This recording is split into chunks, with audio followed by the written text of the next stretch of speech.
اضحك عليا من مكان مهجور، وببص للاشياء بحكمة ونور، بجمع بواقي علاقة ما اكتملتش، واغاني بعد فراقها ما تغنيتش، واضحك لان الضحك حب بديل، ولان من حقي اتأمل التفاصيل.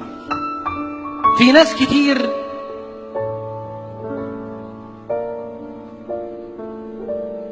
ناس كتير متعلقين فيا، متعلقين بيا، اهلي واصحابي، صوت ام كلثوم بعد 1 الصبح مثلا، طريق اسكندريه لما اروح مشتاق، كلبة صديقتي الطيبه الخايفه، او صوت عبير نعمه.